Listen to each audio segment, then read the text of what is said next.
In the quiet mountain town of Shadow Ridge, most folks know to mind their business and keep the peace.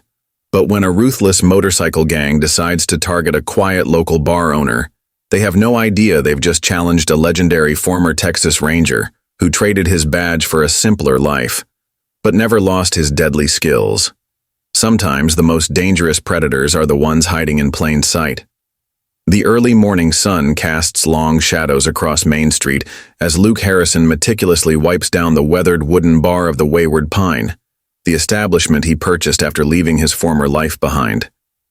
At 52, his steel gray hair and quiet demeanor make him seem like just another small-town business owner, but the way his eyes constantly scan the room tells a different story. Even now, after 5 years of peaceful mountain living, he can't shake the habits that kept him alive during his previous life.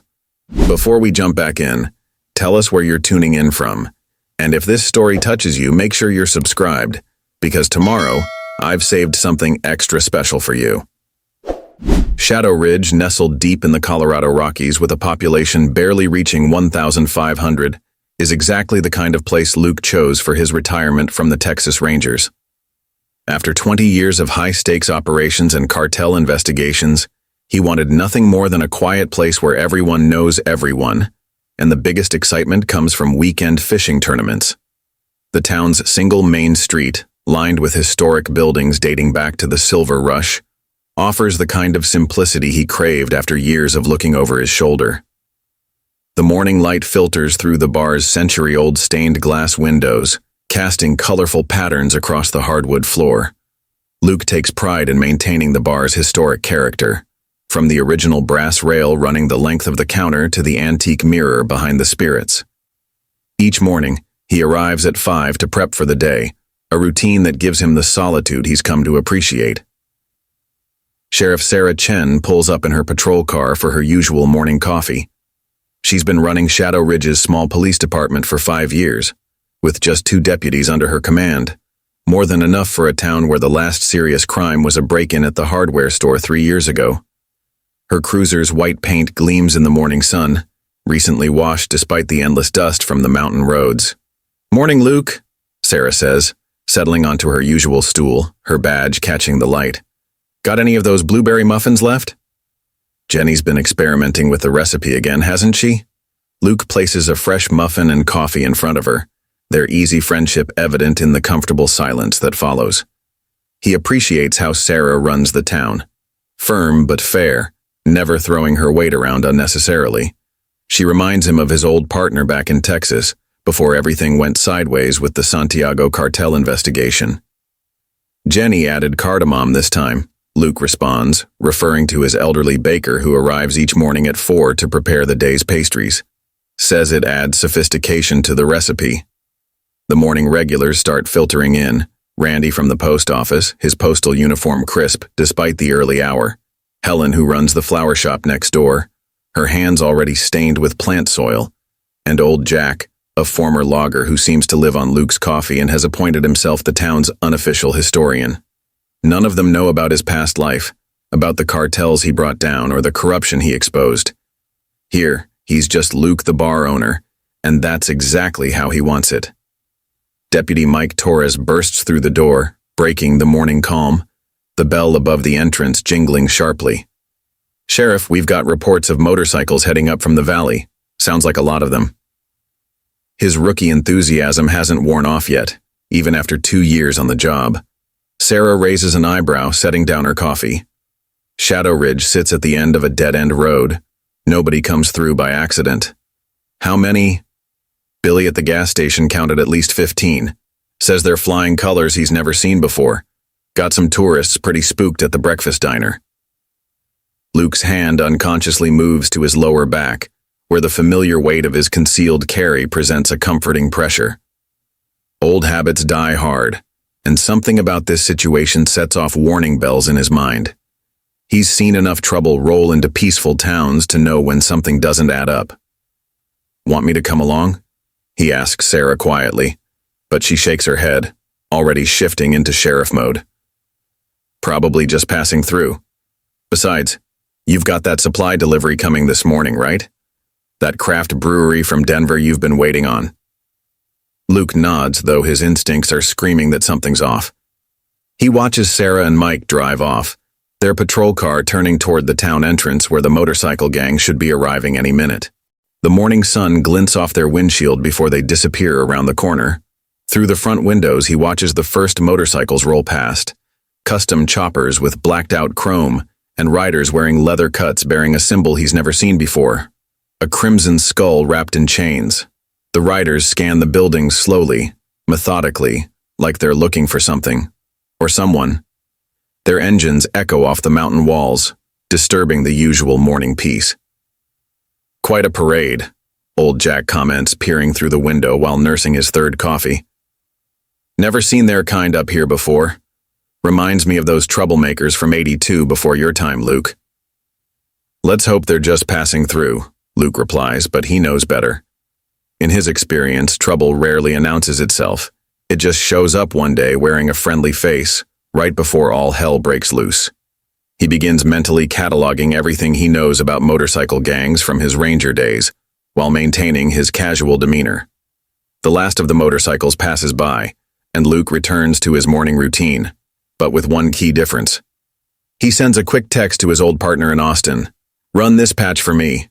Crimson Skull in chains, operating in Colorado." Some might call it paranoia, but Luke knows that information is often the difference between life and death. 20 years of experience has taught him that preparation matters more than luck. What he doesn't know yet is that by sundown, Shadow Ridge will become a battleground, and he'll be forced to reveal exactly who and what he really is. The morning progresses with an unsettling tension hanging over Shadow Ridge. Luke watches through the Wayward Pine's windows as pairs of bikers patrol the streets, their boots echoing off the historic storefronts. Local shops remain open, but customers hurry inside and leave quickly, avoiding eye contact with the leather-clad strangers. Around 11, the bell above Luke's door chimes as two gang members enter.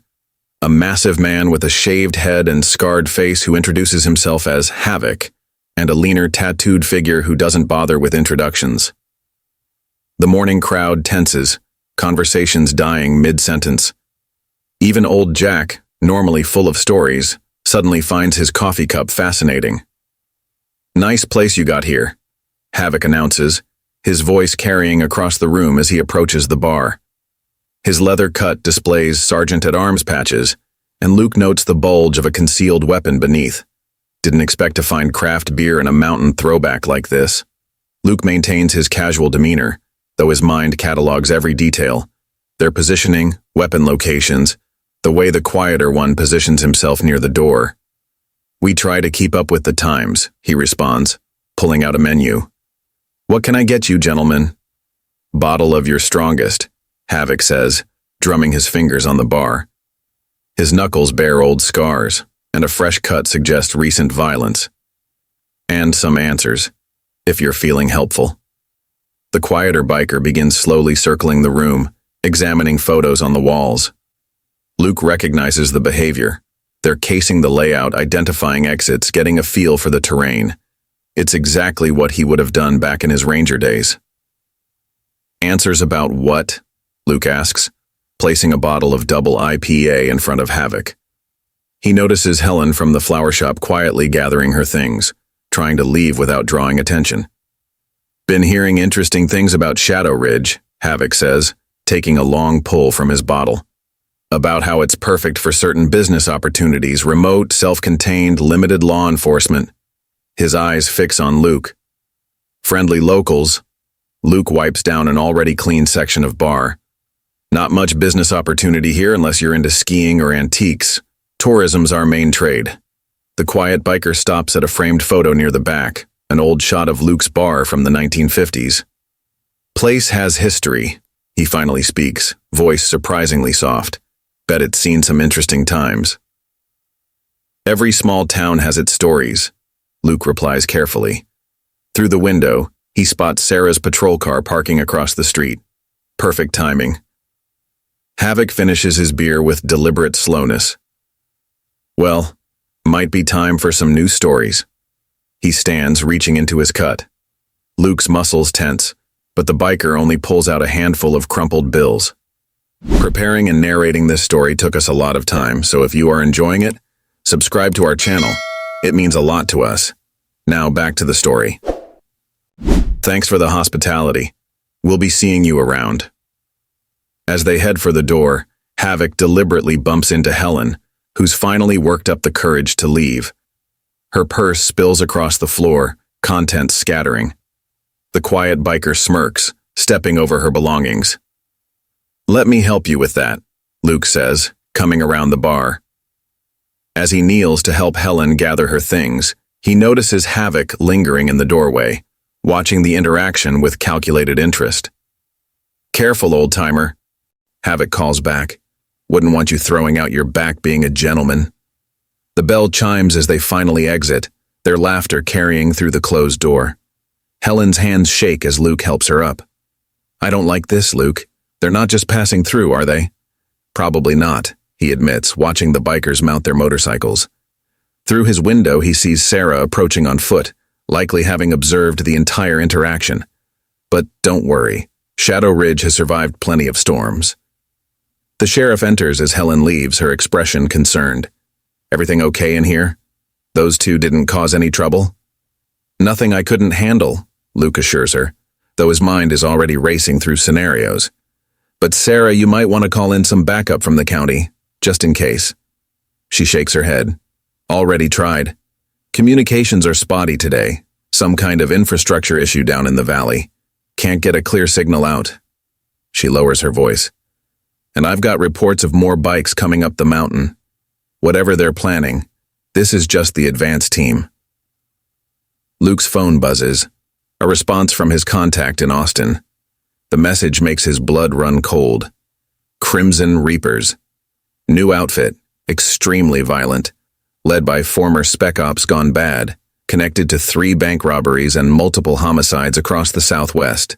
Warning, they're well-trained and well-armed. "Sarah," Luke says quietly, "I think you should know something about my past." But before he can continue, gunshots echo from the direction of the gas station, followed by the roar of motorcycle engines. The first move in whatever game the Reapers are playing has begun, and Luke realizes his peaceful retirement just came to an abrupt end. Through the window, he watches Havoc and his companion ride toward the sound of chaos, and for the first time in 5 years, Luke feels the familiar surge of adrenaline. Soon the Reapers will learn that they aren't the only ones in Shadow Ridge with a violent past. But first, he needs to ensure the town's survival, and that means playing things smart, at least for now.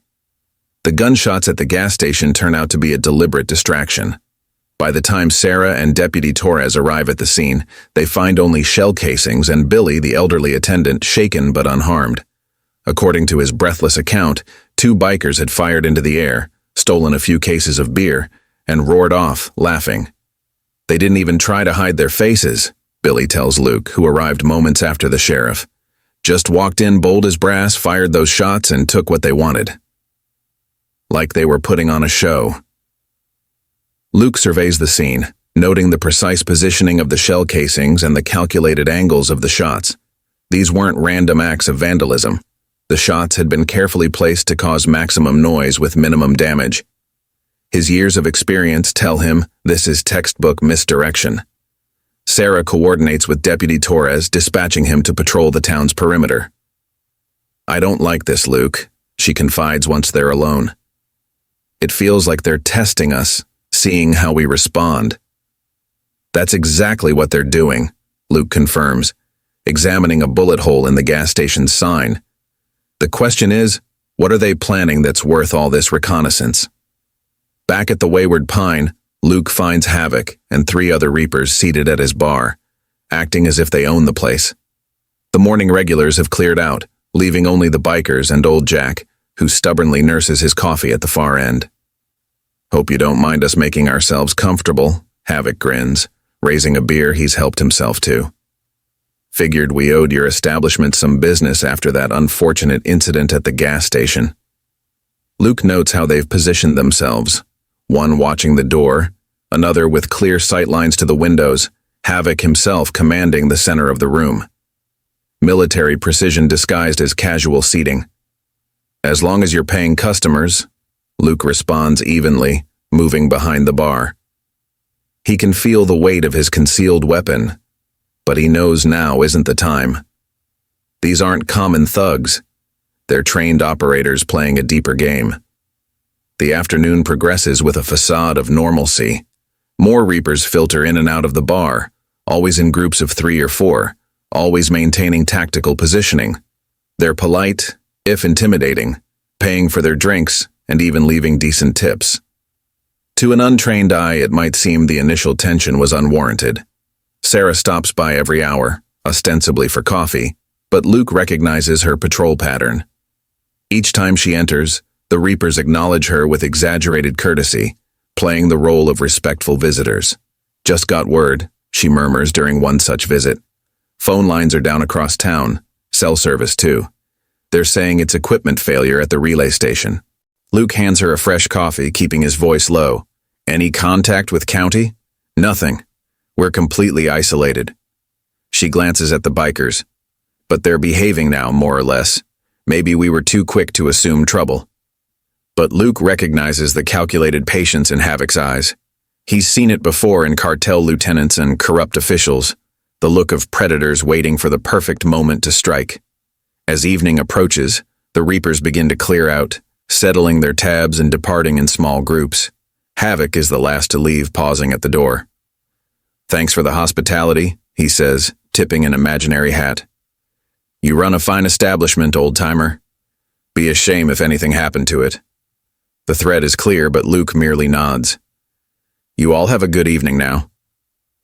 Once they're gone, old Jack finally abandons his post at the bar's end. "Reckon that's over with," he says, but his voice lacks conviction. Strange bunch, but at least they paid their way. Luke begins closing procedures early, wanting to secure the premises before dark. Through his windows, he watches groups of Reapers taking up positions around town. Always visible, always maintaining the pretense of simply enjoying the mountain evening.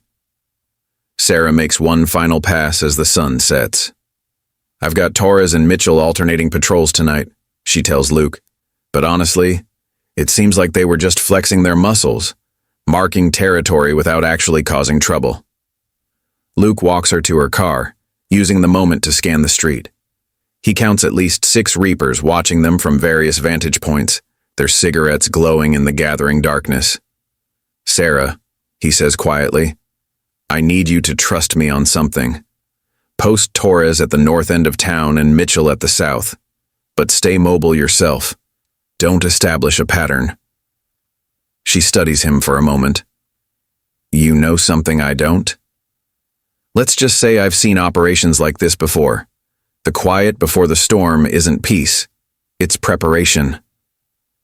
After she leaves, Luke makes one final check of his bar's security.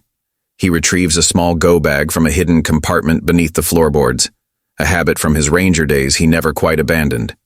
Inside are extra ammunition, a secure satellite phone, and various tools that might prove useful if his suspicions are correct. As night falls over Shadow Ridge, the town seems peaceful again. The Reapers have apparently settled into their camps on the outskirts, the earlier tensions forgotten. But Luke knows better. In his experience, the most dangerous moments are when everything appears to be under control. He sends one final text to his contact in Austin. "Updates on Reapers' recent activities?" The response is immediate and chilling. Pattern suggests big move coming. "They only play nice when they're setting up something major. Watch your 6. Luke secures the Wayward Pine for the night, but he won't be sleeping. Instead, he begins a mental inventory of Shadow Ridge's vulnerabilities, knowing that somewhere in the darkness, the Reapers are doing exactly the same thing. The false peace won't last long. The only question is what tomorrow will bring. Dawn breaks over Shadow Ridge with an eerie silence. The usual morning bustle is absent, no early risers heading to work, no delivery trucks making their rounds. Luke stands at his bar's window, watching the empty street with growing unease. Even Jenny, his faithful baker, hasn't arrived with her usual morning deliveries. The silence breaks at exactly 6:17 a.m. when the power goes out across town. Luke checks his phone. No signal. The satellite phone from his go-bag remains functional, But when he tries to contact Sarah, there's only static. Someone's actively jamming communications now, far more sophisticated than yesterday's interference. Through the morning mist, Luke spots movement. Reapers taking up new positions, their formations no longer casual. They're establishing a perimeter, cutting off key intersections and approach routes. The pretense of yesterday is gone, replaced by military precision. A pounding at his back door startles him. It's Helen from the flower shop, her face pale with fear. "Luke, they're at the bank," she gasps as he lets her in. "At least 20 of them. They've got Manager Collins and his whole morning crew. I saw them being marched inside at gunpoint." Luke guides her away from windows, his mind racing. The bank makes sense. Shadow Ridge First National is the only financial institution for 50 miles. Many of the larger tourist operations in the area make their deposits here, but something doesn't add up. "Did you see their leader?" he asks, retrieving his go-bag from its hiding place. "Not Havoc, but someone new." Helen nods. Tall man, scarred face, military bearing, called himself Damascus. He seemed to know Collins, called him by his first name. "And Luke?" She hesitates. "He asked about you specifically. Wanted to know if you were still serving drinks or if you'd remembered who you really are yet." Luke's blood runs cold. Damascus. The name triggers a memory from his final case with the Rangers, an operation that went bad in El Paso. A former Delta Force operator turned mercenary who disappeared after a bloody bank heist that left 3 Rangers dead. The roar of motorcycles draws them to the window. More Reapers are arriving, setting up roadblocks at every street leading into town. Luke counts at least 30 bikes now, with more arriving. This is no simple bank robbery. It's a full-scale takeover. Sarah's patrol car screams past, lights flashing. Through the window, Luke sees her stop at the bank's perimeter, weapon drawn. He wants to warn her, tell her she's walking into a trap, but it's too late. "Helen, there's a hidden storage room behind the bar's wine rack," Luke says, checking his weapon. "Get in there and don't come out until I return, no matter what you hear. What are you going to do?" Before he can answer, an explosion rocks the street. Luke steadies Helen as the windows rattle. Through the smoke, he sees that someone has detonated charges at the town's power substation. The backup generators that should have kicked in remain silent, sabotaged, no doubt. Another explosion follows from the direction of the sheriff's station. The Reapers are systematically cutting off all possible help or escape. Luke's phone buzzes one final time. A message from Austin. Damascus spotted in Colorado. Extreme caution. He's after something specific. Outside, Sarah's voice carries through a megaphone. "This is your only warning. Release the hostages and surrender." The response comes in the form of precise gunfire, not aimed to kill, but to pin her down. Luke watches in growing anger as 2 Reapers flank her position. She's good at her job, but she's never faced anything like this. "Luke," Helen grabs his arm. "I overheard something yesterday. One of the bikers was talking about a special delivery coming to the bank today. Something about casino money from the new resort up the mountain." The pieces click into place. The resort's grand opening is this weekend. They'd be transferring their initial operating funds. Millions in untraceable cash. But that still doesn't explain Damascus asking about him specifically. More gunfire erupts as Deputy Torres arrives from the north, trying to provide Sarah backup. The Reapers respond with military precision, forcing both officers to take cover behind their vehicles. Through his scope, Luke spots snipers taking position on the rooftops. This isn't just about money anymore. "Get to the safe room," Luke orders Helen. "And if I don't return, there's a satellite phone in the cabinet behind the whiskey shelf. Wait 2 hours, then call the number labeled Ranger Command. Tell them everything you've seen." As Helen disappears behind the wine rack, Luke retrieves a second weapon from his go-bag. A custom piece he hasn't touched in 5 years. The familiar weight brings back memories he'd tried to forget, but Shadow Ridge needs the Texas Ranger he used to be, not the bartender he's pretending to be. Through his window, he spots Damascus emerging from the bank, his scarred face immediately recognizable. Their eyes meet across the street, and Damascus offers a mocking salute.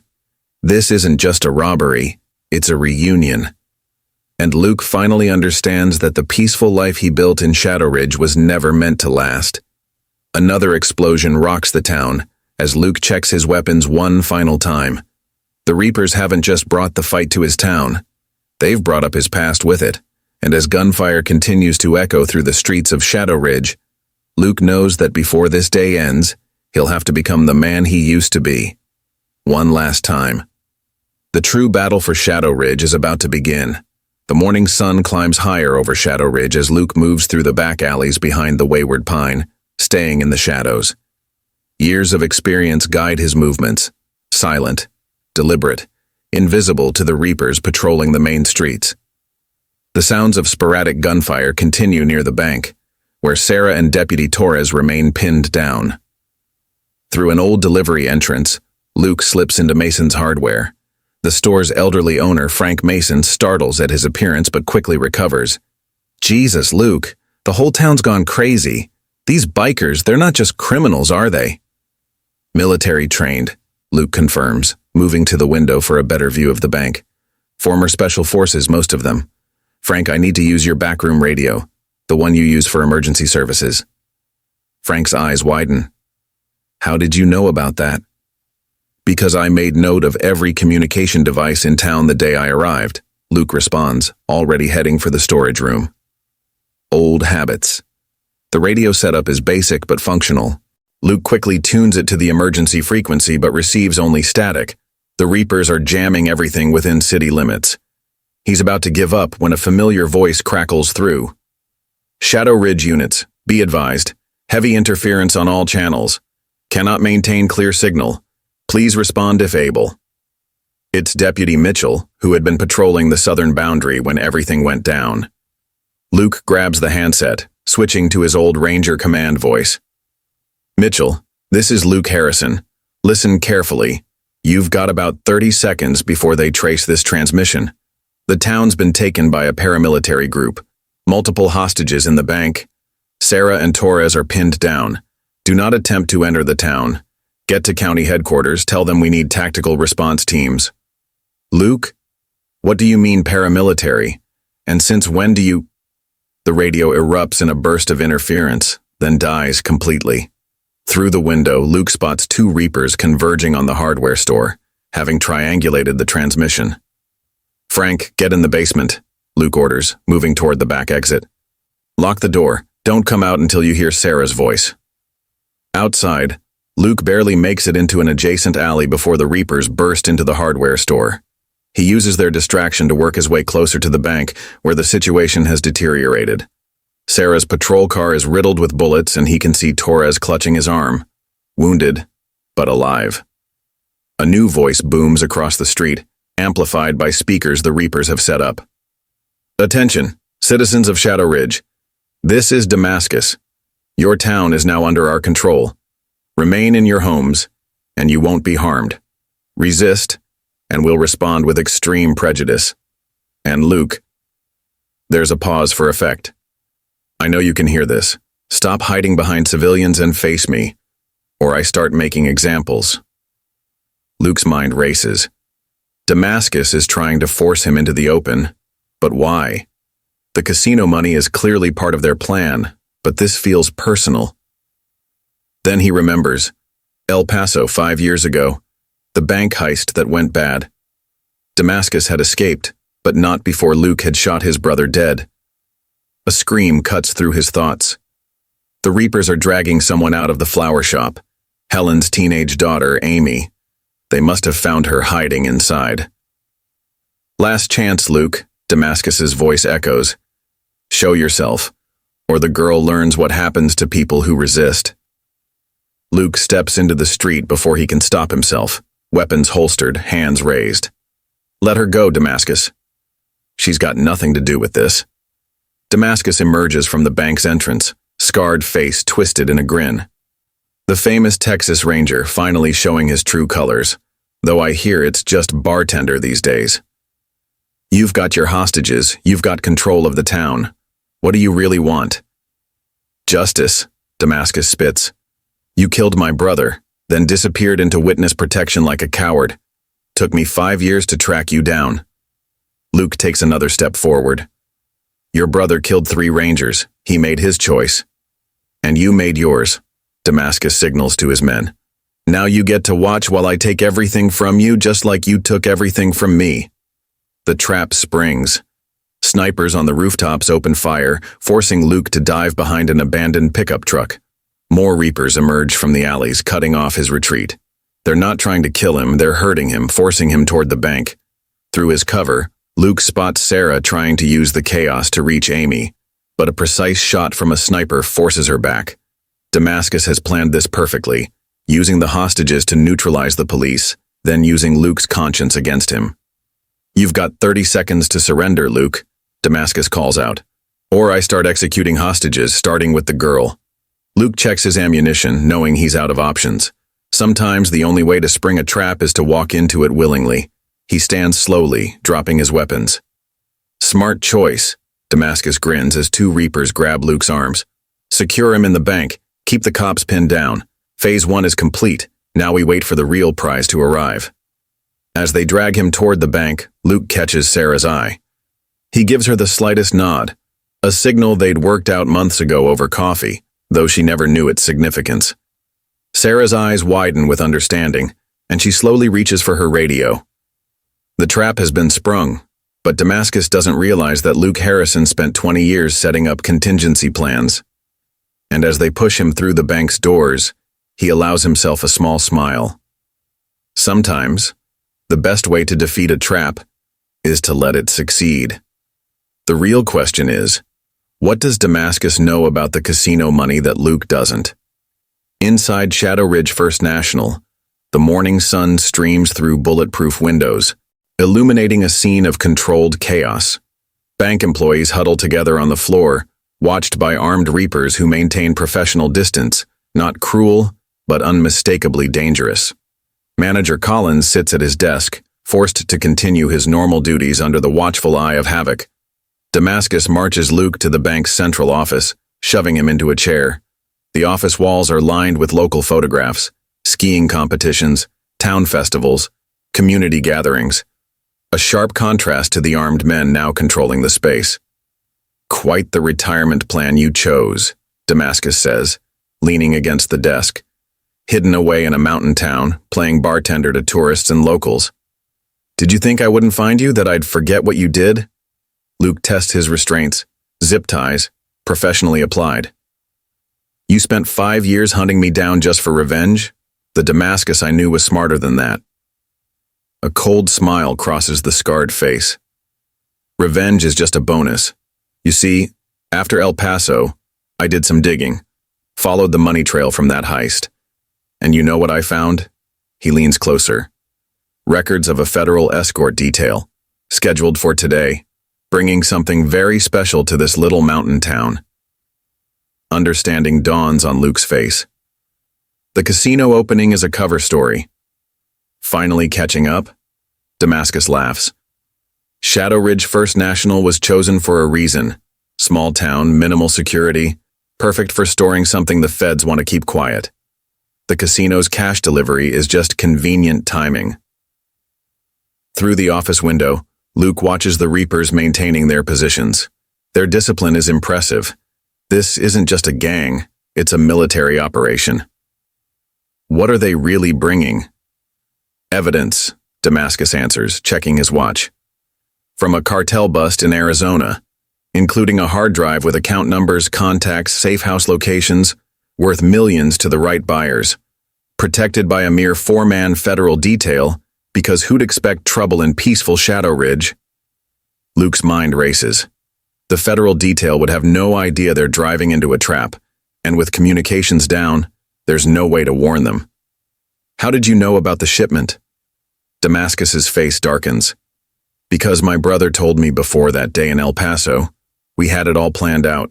Intercept the evidence, sell it back to the cartels, retire as kings. Then you put a bullet in him. He gave me no choice. Luke responds quietly. He shot 2 Rangers in cold blood. They were in the way. Damascus roars, his composed facade cracking. He takes a breath, forcing calm. Just like you were in the way. But now I get to finish what we started. The evidence arrives, the cartels pay, and you get to watch while I destroy everything you tried to protect. A Reaper enters the office. Boss, spotted a convoy approaching from the south. 4 vehicles, matches the description. Damascus checks his weapon. Right on schedule. Keep the locals contained. If anyone tries anything heroic, kill the girl first. He turns to Luke. Watch closely. I want you to see what real planning looks like. Left alone with 2 guards, Luke surveys the bank interior. Most of the Reapers are moving to external positions, preparing to intercept the convoy. Through the windows, he spots Sarah and Torres still pinned down, but they've managed to establish better cover. Something about their positioning seems deliberate. Collins catches Luke's eye from his desk, making a subtle gesture toward the wall calendar. Luke understands immediately. Today isn't just a federal transport day. It's the 15th of the month, Pension Day, when the elderly residents of 3 mountain communities come to Shadow Ridge to collect their checks. The realization hits hard. Within hours, the streets will be filled with innocent retirees walking into a war zone. Damascus hasn't just planned a heist, he's engineered a potential massacre. A commotion outside draws Luke's attention.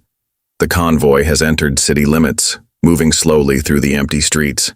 4 black SUVs, federal plates, driving straight into Damascus's trap. But something's off about their approach. The formation is too loose, the driving too casual for a high-security transport. Unless... Luke allows himself a grim smile. Damascus isn't the only one who spent 5 years planning. The Texas Rangers never completely abandoned their own, even retired ones. And Luke's daily calls to his old partner weren't just friendly chats. The first shots ring out as Damascus springs his trap, his men emerging to surround the convoy. But when the SUV doors open, it's not federal agents who emerge. Luke recognizes the tactics immediately. Colorado State Tactical Response Team, disguised as a transport detail. Sarah's subtle nod earlier had activated a contingency plan set up months ago. Through the office window, Luke watches Damascus's face as he realizes his perfect plan is unraveling. The bank may be secure, but outside, his forces are about to face trained tactical teams who know exactly what they're walking into. "Sir!" A panicked Reaper bursts in. "We've got state tactical teams approaching from all directions. They must have been waiting in position." Damascus turns to Luke, rage and realization mixing on his face. "You knew. Somehow you knew we were coming." "Like you said," Luke responds calmly. "I spent 5 years planning too. The only difference is, I was planning to protect something, not destroy it." The sound of coordinated gunfire erupts outside as the battle for Shadow Ridge enters its next phase. But now, the odds have changed dramatically. The only question is, how many more surprises does each side have left? The tactical situation outside the bank deteriorates rapidly as Damascus's perfectly orchestrated plan collides with Luke's contingencies. Through the bank's windows, the morning sun illuminates an urban warfare scenario that Shadow Ridge's peaceful streets were never meant to witness. The state tactical teams move with precision, using the town's layout to their advantage. But the Reapers prove why they were chosen for this mission. Their military training evident in their response. What should have been a quick resolution devolves into a sophisticated game of cat and mouse through Shadow Ridge's streets. Inside the bank, Damascus paces the office, barking orders into a radio as his men report positions lost and gained. The composed military commander of earlier is gone, replaced by something more dangerous, a cornered animal with nothing left to lose. "Lock down every exit," he orders. "Fall back to defensive positions around the bank, and bring me the girl. Our insurance policy just became more valuable." His eyes fix on Luke. "You really think this changes anything? I've still got 30 men, civilian hostages, and enough ammunition to turn this building into a fortress." Luke keeps his expression neutral, but his mind catalogs every detail. The number of Reapers remaining inside, their positions, the increasingly agitated state of their leader. Those tactical teams aren't going to just retreat, Damascus. You've lost the element of surprise. "Maybe," Damascus acknowledges, checking his weapon. "But they can't breach without risking casualties. And now that I know the evidence transport was a fake, there's nothing stopping me from making examples of these fine citizens." 2 Reapers drag Amy into the office, the teenager's face tear-streaked but defiant. Through the window, Luke sees Helen being restrained as she tries to reach her daughter, Havoc holding her back with almost apologetic professionalism. "Take her to the vault," Damascus orders. "Along with the bank manager and 2 tellers, essential personnel only. We're consolidating our position." He turns to Luke. "You too. Time to see this thing through to the end." As they're marched toward the vault, Luke observes the Reapers' defensive reorganization. They're professional, efficient, but there's an undertone of uncertainty now. The perfect plan has gone wrong, and even trained operators get nervous when improvising. The vault is a massive steel construction, recent renovations having upgraded it to modern standards. Manager Collins enters the combination under Havoc's supervision, the heavy door swinging open to reveal rows of safety deposit boxes and a separate secure area for cash storage. "Clear the back," Damascus orders his men. "Check every corner. I want no surprises." As the Reapers search the vault, he addresses the hostages. "Everybody sit down, backs against the wall. Consider this your front row seat to historic negotiations." Luke sits beside Amy, whispering reassurance as the teenager trembles. Collins and the tellers huddle nearby, their banking uniforms incongruous in this tactical situation. Through the vault door, Luke hears sporadic gunfire, the tactical teams testing the Reapers' defenses. Damascus paces the vault, radio crackling with updates from his men. Each report details another position lost, another section of the bank's perimeter compromised. The tactical teams are methodically tightening the noose. "Sir," Havoc approaches, voice low. "We've lost the roof. Snipers forced our men to retreat. They've got clean lines of sight to all upper floor windows now." "Doesn't matter," Damascus responds, but his voice lacks conviction. "They still can't breach without risking the hostages. We just need to hold out until—" An explosion rocks the building, dust falling from the vault ceiling. Damascus's radio erupts with chaotic reports. The tactical teams have breached the bank's side entrance, catching several Reapers off guard. "Push them back," Damascus screams into his radio. "Use whatever force necessary. Show them we're serious." He turns to the hostages, grabbing Amy roughly. "Let's see how eager they are to advance when they hear civilians screaming." But before he can act, Luke makes his move. 5 years of serving drinks haven't dulled his combat instincts. He sees the opening as Damascus's attention splits between the hostages and his radio. In one fluid motion, Luke breaks his zip ties, weakened through careful manipulation, and launches himself at the gang leader. The advantage of surprise lasts only seconds. Damascus recovers quickly, his own military training evident as they crash into a row of safety deposit boxes. The confined space of the vault works against both men as they grapple, neither able to establish clear dominance. Havoc moves to intervene, but Collins chooses that moment to show unexpected courage, throwing himself at the Reaper's legs. The bank manager goes down hard, but his sacrifice gives Amy and the tellers a chance to scramble out of the vault. Luke and Damascus continue their brutal close-quarters fight, each man knowing that whoever wins this battle controls what happens next. Through the vault door, the sounds of combat grow closer, the tactical teams advancing methodically through the bank. "It's over," Luke grunts, blocking a vicious elbow strike.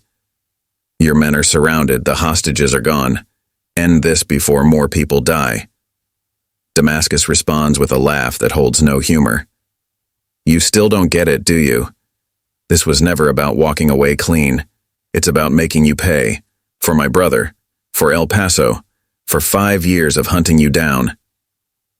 The fight shifts as Damascus produces a hidden blade, the steel glinting in the vault's fluorescent lighting. Luke barely avoids the first slash, feeling the wind of its passage across his face. The confined space becomes even more treacherous as they move between the safety deposit boxes, each man looking for any advantage. Outside, the gunfire intensifies. The tactical teams have reached the bank's main floor, engaging the remaining Reapers in close-quarters combat. The whole building seems to shake with the violence of the battle for its control. Damascus lunges again, blade seeking vital organs, but his rage makes him predictable. Luke sidesteps, using his opponent's momentum against him, sending them both crashing into the vault's cash storage cage. The impact is jarring, but Luke maintains his grip on Damascus's knife hand. "You want to know the real difference between us?" Luke asks, their faces inches apart as they struggle. "I spent 5 years trying to leave the past behind. You spent it letting it consume you." Damascus's response is a headbutt that sends Luke staggering. "Then let's both stop pretending to be something we're not." As they square off again in the vault's confined space, both men know only one of them will walk out alive. The past and present are about to collide in a final, violent resolution. The vault becomes a gladiatorial arena as Luke and Damascus continue their brutal combat. The confined space turns every movement into a potential weapon. Safety deposit boxes become barriers and leverage points, the smooth floor both blessing and curse as they struggle for dominance. Damascus fights with the desperate fury of a man seeing his plans crumble, each knife thrust aimed at vital areas. But Luke reads his opponent's patterns, recognizing the military training they both share. 5 years of peace haven't dulled his muscle memory. Every block, every countermove flows from decades of experience. "You know what's funny?" Damascus pants, circling for position. "I had this whole thing planned out. The takeover, the evidence seizure, your execution. But watching you fight..." He feints with the blade, testing Luke's defenses. "You're not the same man from El Paso, you've gotten soft." Luke maintains his guard, conserving energy. Through the vault door, the sounds of combat grow closer. The tactical teams are clearing the bank floor by floor, but both men know this personal vendetta will be settled before help arrives. "You're right," Luke acknowledges, deflecting another strike. "I'm not the same man. That's the point you never understood. Change isn't weakness." Their fight is interrupted by unexpected gunfire, not from the tactical teams but from deeper within the bank. Damascus's radio crackles to life with confused reports. Something's happening that neither man planned for. "Sir," Havoc's voice carries down to the vault. "We've got armed civilians engaging our rear positions, some kind of local militia." Luke allows himself a grim smile. Old Jack's stories about the town's history weren't just idle chatter. Shadow Ridge's residents have always protected their own. The hunting rifles and shotguns that seemed quaint decorations in local homes are now turning the tide of battle. Damascus's momentary distraction costs him. Luke closes the distance, grabbing the knife hand and driving his opponent into the vault wall. The blade clatters away, sliding under a row of safety deposit boxes. But Damascus isn't finished. He retaliates with a series of brutal strikes, his military combat training evident in each movement. They exchange blows in the confined space, neither man able to fully utilize their skills with so little room to maneuver. Above them, the battle for Shadow Ridge enters a new phase. The tactical teams, now supported by armed townspeople, press their advantage. The Reapers find themselves caught between professional operators in front and determined locals behind. "Your men are trapped," Luke states, blocking a vicious combination of strikes. "The townspeople know every building, every alley. Your tactical advantage is gone." Damascus responds with a laugh that holds no humor. "You think I care about tactical advantages anymore? Look around you." He gestures at the vault. "We're fighting in a box, like rats in a trap. But that's what you reduced me to. Hunting you like a rat through witness protection programs and false identities. Their combat takes them into the cash storage area, where wrapped bundles of bills scatter under their feet. Damascus uses the loose money as a distraction, kicking it into Luke's face while charging forward. They crash into the steel cage, the impact driving the air from both men's lungs. Through the vault door, they hear Havoc coordinating a fighting retreat. The remaining Reapers are falling back toward the vault, pursued by the combined force of tactical teams and armed townspeople. Time is running out for both men. "It was never about the money, was it?"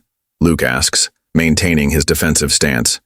"Not really. The evidence transport, the casino cash, they were just excuses." 5 years. Damascus spits, blood trickling from a cut above his eye. 5 years of planning, tracking, preparing. Do you know what that kind of obsession does to a man? What it takes from him? They circle each other in the confined space, each looking for an opening. The sounds of battle grow closer. Room by room, the bank is being reclaimed. I lost everything after El Paso, Damascus continues. My brother, my career, my purpose. But you? You found peace, a new life, a community that accepted you. His face twists with rage. That's what I really came to destroy. He launches another attack, but this time Luke sees something new in his opponent's movements. Desperation. The perfect plan has failed, the tactical advantage is lost, and all that remains is the personal vendetta that drove him here. Luke shifts to offense, using techniques he hasn't needed in 5 years. Each strike targets weak points, each movement calculated to end this before more lives are lost. Damascus matches him initially, but rage and obsession have taken their toll. His defenses show gaps that weren't there before. Your brother made his choice, Luke states, pressing his advantage. Just like you made yours. The difference is, I chose to live with my past. You let it consume you. The fight reaches its climax as both men realize help is about to arrive. Damascus makes one final desperate attack, throwing everything into a series of strikes meant to overwhelm. But Luke reads the pattern, just as he did in El Paso 5 years ago. The end comes suddenly. Damascus overextends, his obsession finally betraying him. Luke counters with a combination that leaves his opponent stunned, vulnerable. The last thing Damascus sees is the same determined expression that ended his brother's life in El Paso. As Damascus crumples to the vault floor, the tactical teams breach the entrance, followed by armed townspeople led by Old Jack himself. The battle for Shadow Ridge Bank is over, but its consequences are just beginning to unfold. Luke stands over his fallen opponent, feeling no triumph, only a weary acceptance that some ghosts need to be confronted before they can be laid to rest.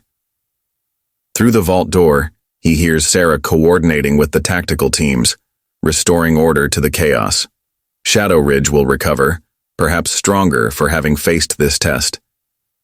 But as Luke looks at Damascus's still form, he wonders how many other ghosts from his past might be watching, waiting, planning their own revenge. The aftermath of the vault confrontation brings no immediate peace to Shadow Ridge. As tactical teams secure the bank's perimeter, Luke helps Sarah coordinate the response, their respective experiences complementing each other in the crisis. But the day's dangers are far from over. We've got 19 Reapers in custody, Sarah reports, her uniform showing signs of the morning's combat. 6 wounded, 3 critically, but at least 8 others are unaccounted for. She pauses, checking her notes. Including Havoc. Luke processes this information, his tactical mind highlighting the implications. They're trained operators. They'll have fallback positions, secondary plans. He glances at Damascus's secured form, now under heavy guard. And we still don't know all their objectives. Their discussion is interrupted by Deputy Torres, rushing into the bank lobby with fresh intelligence. Chief, we've got movement at the mountain pass, multiple vehicles approaching fast, not emergency services. He hands Sarah a pair of binoculars. They're flying cartel colors. Luke's blood runs cold. Damascus wasn't just planning revenge, he was coordinating with the cartels. The realization hits hard. The evidence transport might have been a fake, but he must have promised them something else.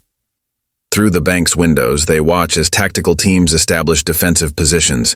The morning sun now illuminates a town transformed. Barricades at key intersections, armed personnel on rooftops, civilians being evacuated to secure locations. Luke, Sarah's voice carries an edge he hasn't heard before. I need to know what we're really dealing with. No more retired bartender act. What aren't you telling me? Before he can respond, Old Jack approaches, his hunting rifle still held with the confidence of a former military man. Might be able to help with that, Sheriff. Been monitoring radio chatter on my ham setup. Caught some Spanish transmissions. He looks at Luke meaningfully. They're talking about data, computer files from something called Operation Ghostwalker. The name hits Luke like a physical blow. That's impossible. Those files were destroyed in El Paso. But even as he says it, pieces start falling into place. Damascus's obsession, the elaborate trap, the cartel involvement. Sarah reads his expression. Want to fill us in? Operation Ghostwalker was classified, Luke explains, choosing his words carefully. A joint task force targeting cartel financial networks. We seized their entire operation database, accounts, contacts, safe houses, everything needed to dismantle their organization. He glances at Damascus. The evidence was allegedly destroyed during the El Paso incident. Allegedly, Sarah repeats, but Damascus thought otherwise?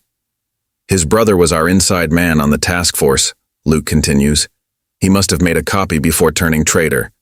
Damascus spent 5 years looking for me, but he was probably searching for those files too. Old Jack chambers around in his rifle, and now the cartels are coming to collect. The tactical team leader, Captain Reynolds, joins their discussion. We've got reports of at least 30 vehicles approaching from the south. Heavy weapons visible. They're not trying to hide their approach. Because they don't need to, Luke realizes. With the remaining Reapers inside the town, they have assets in place for a coordinated assault. He turns to Sarah. How many officers can you field? 28, including tactical teams. Maybe another 15 armed civilians with military experience.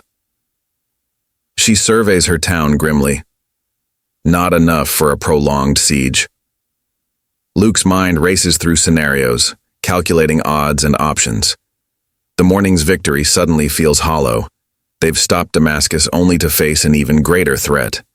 The cartel won't leave witnesses to a failed operation of this magnitude. They'll hit us from multiple directions, he analyzes. The Reapers know our defensive positions, our capabilities. And with Damascus captured. He pauses, a new thought forming. They'll want to silence him too. Make sure he can't talk. As if confirming his assessment, gunfire erupts from the direction of the police station. Through his binoculars, Luke spots Havoc leading a coordinated attack, the remaining Reapers creating a diversion ahead of the cartel's arrival. Sarah, get Damascus to the bank vault, Luke orders, his ranger authority surfacing naturally. It's the most defensible position we have. Captain Reynolds, I need your team split between the south and east approaches. Old Jack, gather every veteran in town. We need those rooftop positions covered. And you? Sarah asks, already moving to implement his suggestions. I'm going to try something stupid, Luke responds, checking his weapon. Damascus spent 5 years planning this operation. There's no way he didn't have an escape route prepared. We just need to find it before the cartel does. Torres rushes back in, his young face showing the strain of the day's events. Chief, they've breached the outer roadblock. 10 minutes, maybe less. Luke makes his decision. Get Damascus conscious. He's our only chance of finding those files before the cartel arrives. And Sarah. He meets her eyes. If this goes bad, use the old mining tunnels. Get the civilians out through the north face. As the others move to their tasks, Luke takes a moment to survey what Shadow Ridge has become. A battleground where his past and present collide. The peaceful mountain town he chose for retirement now faces an enemy it was never meant to confront. Through the windows he watches the sun climb higher, knowing each passing minute brings the cartel closer. The morning's victory over Damascus was just the opening act. The real battle for Shadow Ridge is about to begin, and somewhere in town, hidden by a man obsessed with revenge, are files valuable enough to turn this peaceful mountain community into a war zone. The only question is, can they find them before the cartel arrives in force? The clock is ticking, and Shadow Ridge's future hangs in the balance. Damascus regains consciousness in the bank vault, secured to a chair under the watchful eyes of tactical team members.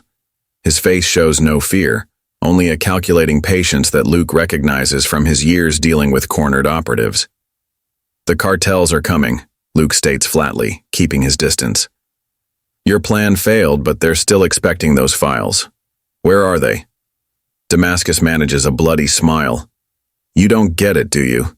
This was never about delivering files to the cartel. It's about making you face the consequences of your choices. He glances at the vault door. How many people in your precious town are going to die because you chose to hide here? Sarah enters, her expression grim. Cartel vehicles spotted on both access roads. They're setting up blocking positions. She hands Luke a tactical radio. Our reinforcements are stuck behind their roadblocks. We're on our own. Through the vault's small window, They hear the increasing sounds of combat. The remaining Reapers, led by Havoc, are pressing their attack on multiple positions, systematically weakening Shadow Ridge's defenses before the cartel's main assault. Last chance, Luke addresses Damascus. Those files are the only bargaining chip we have. Without them, the cartel will burn this town to the ground just to tie up loose ends. You want to know where the files are? Damascus leans forward, his restraints creaking. They're exactly where my brother said they'd be. The same place you should have looked 5 years ago if you hadn't been so quick to pull the trigger. Before Luke can respond, an explosion rocks the bank. Through his radio, old Jack's voice crackles with urgency. They're hitting the power station again. We've got fires spreading on Main Street. Sarah checks her ammunition. Luke, we're running out of time. Whatever we're going to do, it needs to happen now. Luke studies Damascus's expression, years of interrogation experience highlighting subtle tells. Your brother. What were his last words in El Paso? Something about a ghost and a walker. Damascus's eyes flicker, the smallest tell, but enough. Luke's mind races, connecting fragments of memory from that bloody day 5 years ago. The operation name wasn't just a random designation. The Ghost Walker Trail, Luke realizes. The old mining route behind the town. Your brother wasn't just giving a location. He was telling you how to get out. He turns to Sarah. The files aren't in town. They're in the old mine complex. The abandoned silver mine? Sarah shakes her head. Those tunnels are unstable, sealed off decades ago. Perfect hiding place, Luke responds. Damascus spends 5 years planning this operation. He'd have found a way in. Probably cleared a route for his escape too. He checks his weapon. That's why the Reapers are hitting specific targets. They're not just creating chaos, they're covering their real objective. Another explosion punctuates his words, followed by increased gunfire. Through his radio, Captain Reynolds reports cartel forces moving into position, coordinating with the remaining Reapers. Havoc's not trying to break Damascus out, Luke continues. He's securing their escape route. The files are probably already moving through the mine system. Damascus's expression confirms the theory. Even if you're right, you'll never reach them in time. The tunnels are rigged. My men know the safe path. Anyone else triggers the charges. Sarah's radio crackles with multiple reports. Cartel forces engaging from the south, fires spreading through the business district, civilian casualties mounting. Shadow Ridge is being systematically destroyed. Luke, she says quietly, even if we get those files, we can't hold the town. There are too many of them. We don't have to hold it, Luke responds, a plan forming. We just need to make them think twice about taking it. He turns to Damascus. Your brother had a favorite quote about ghosts and shadows. Used it all the time during the operation. What was it? Damascus's face shows surprise before he can mask it. How did you? Because I actually listened during interrogations. Paid attention to patterns, details. That's why I knew he'd turned before you did. Luke leans closer. The quote, Damascus.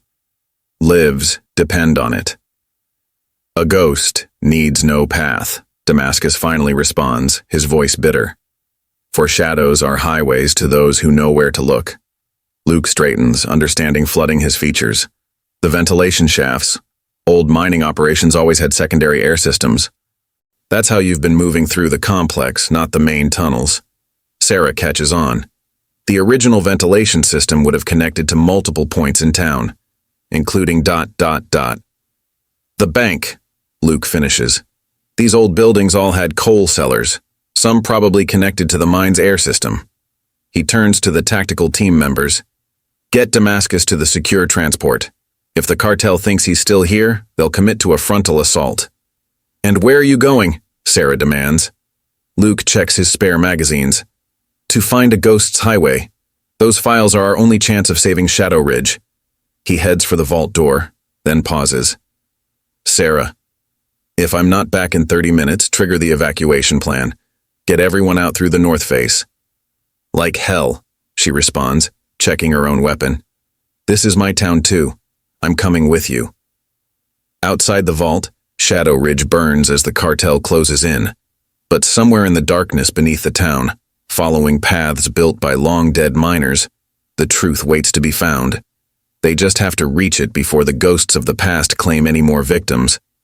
The bank's basement reveals its secrets reluctantly. Luke and Sarah move through decades of accumulated storage, their flashlights illuminating forgotten town history. Ancient ledgers, holiday decorations, and obsolete equipment crowd the space, but Luke's attention focuses on the far wall. There, he points to a section of stone foundation. The mortar pattern's different. This was added later, probably when they modernized the building. He runs his hands along the seam, but they didn't remove the original access point, they just covered it. Above them, the sounds of battle intensify. Their radios crackle with constant updates. Cartel forces pushing into town from multiple directions, the remaining Reapers coordinating with surgical precision. Shadow Ridge is being systematically squeezed. "Found something," Sarah calls, moving boxes away from the corner. An old metal grate, heavily rusted but intact, emerges from behind the stored items. Looks like a coal chute, but the angle's wrong. Luke examines the grate. Ventilation shaft, probably connected to the main mine system. He tests the metal, finding it surprisingly solid. Damascus's people have been using this recently. The rust has been disturbed. They work quickly to remove the grate, revealing a narrow passage sloping downward into darkness. The shaft is tight, barely wide enough for one person to navigate at a time. "I don't like this," Sarah states, checking her radio signals. "We lose communication as soon as we enter the shaft. The tactical teams need coordination." "That's why you're staying here," Luke responds, checking his equipment. "Shadow Ridge needs its sheriff. I've done tunnel operations before. I can move faster alone." Sarah's response is cut off by an explosion that rocks the building above them. Her radio erupts with urgent reports. The cartel has breached the outer defensive line. The fighting is street to street now. 15 minutes, she says finally. "Then I'm coming after you. And Luke." She hands him her backup weapon. "Don't make me have to explain to Jenny why her favorite customer won't be ordering morning coffee anymore." Luke accepts the weapon with a nod, then enters the shaft. The passage is claustrophobic, decades of dust and debris making every movement treacherous. But he can see signs of recent use, scuff marks on the walls, disturbed cobwebs, the occasional boot print in ancient coal dust. The descent feels endless, the shaft occasionally intersecting with larger tunnels that must connect to other buildings. Luke maintains his course downward, following the subtle signs of Reaper activity. His years of experience tell him he's on the right track. These secondary passages would be perfect for moving sensitive materials without detection. After what feels like hours but must be minutes, the shaft opens into a larger tunnel. Modern LED strips provide dim illumination, confirming this route has been recently prepared. Luke moves carefully, aware that Damascus would have secured his escape route with countermeasures. His caution proves warranted when he spots the first tripwire, nearly invisible in the low light. The explosive charge it's connected to would have collapsed the entire tunnel. Luke marks the location on his mental map. They'll need to clear these devices before anyone can safely use these passages. The sound of voices ahead causes him to press against the tunnel wall. 2 Reapers pass through an intersection, carrying hardened cases. Luke recognizes military-grade document containers, designed to protect sensitive materials. "Havoc wants this stuff topside in 10 minutes, one Reaper says, before the demo charges blow the main shaft. "What about the rest of the team?" the other asks.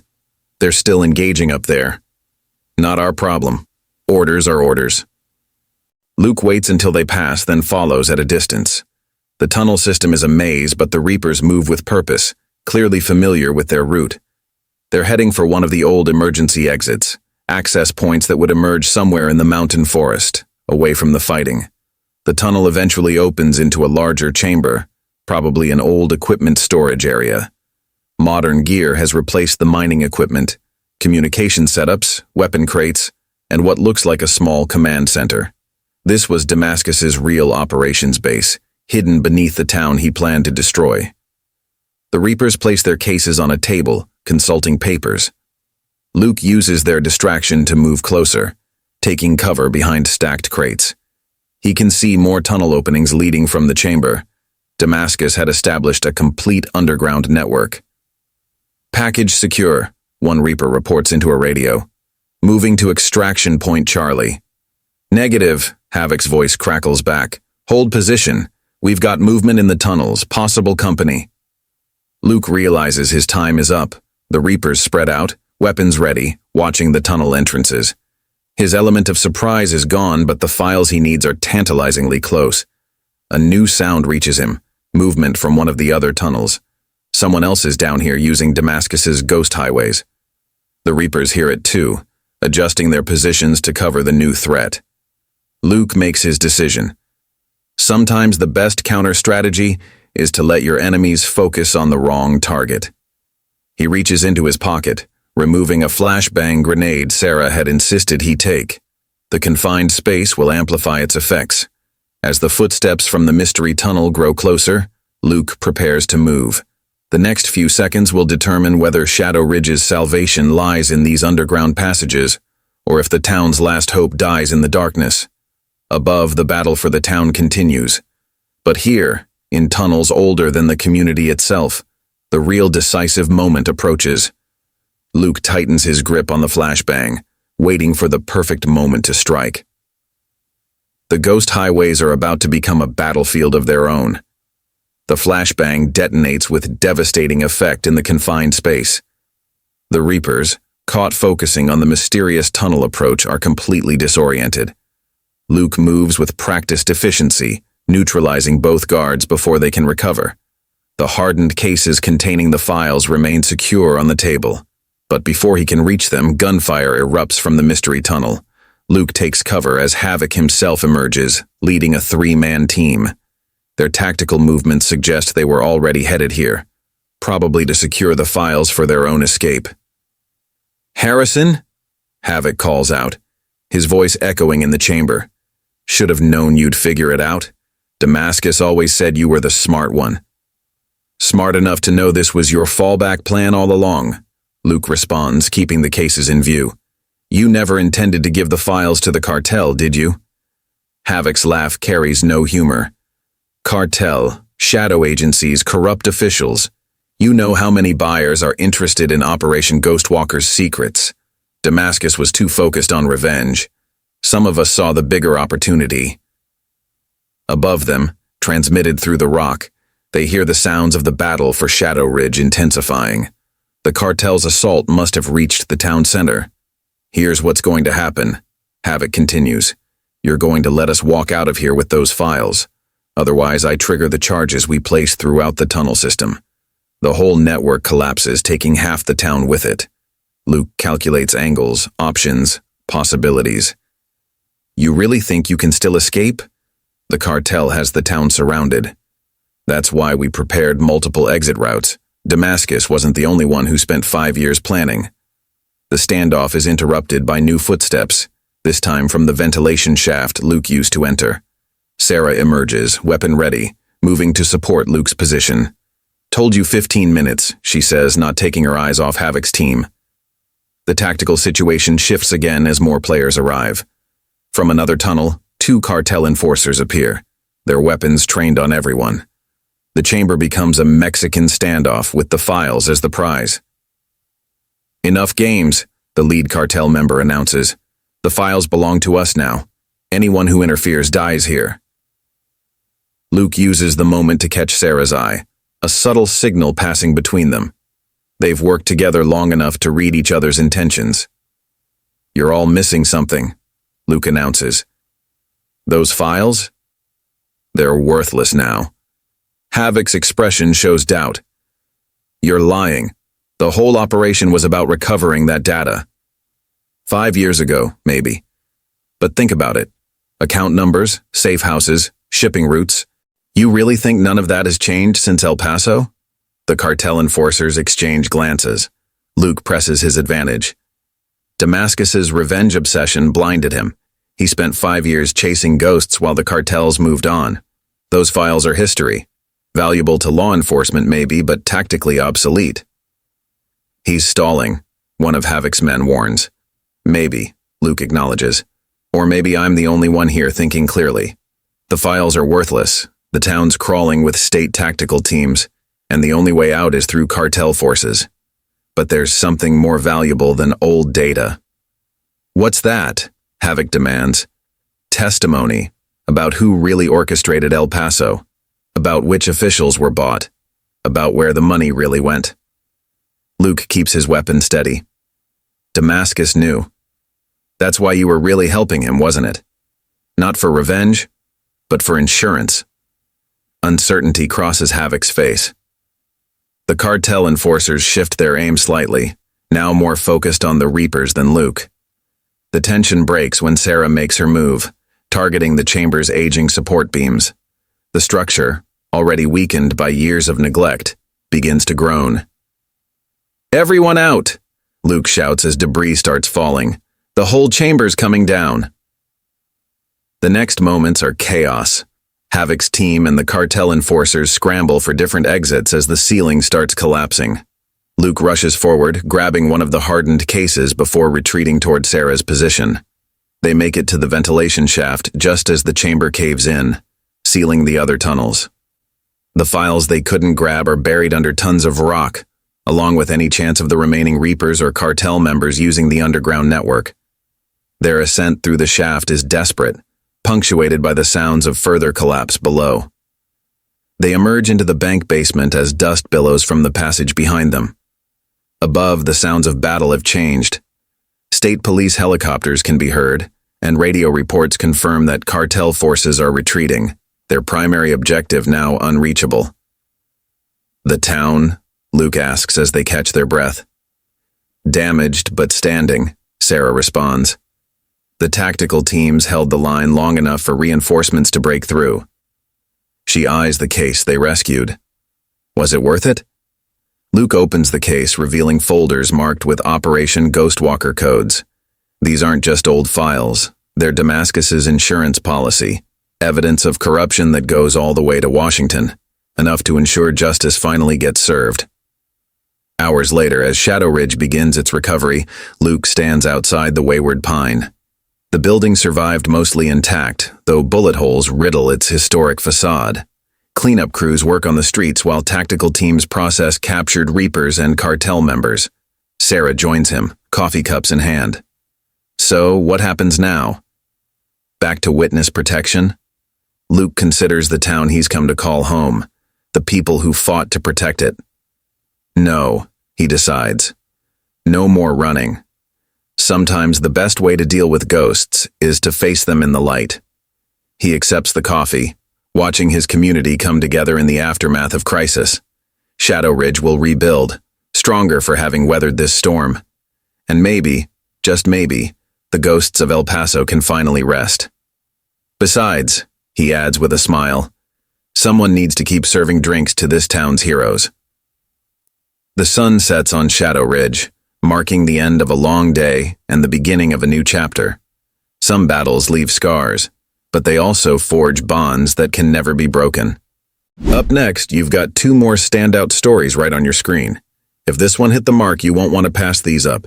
Just click and check them out. And don't forget to subscribe and turn on the notification bell so you don't miss any upload from us.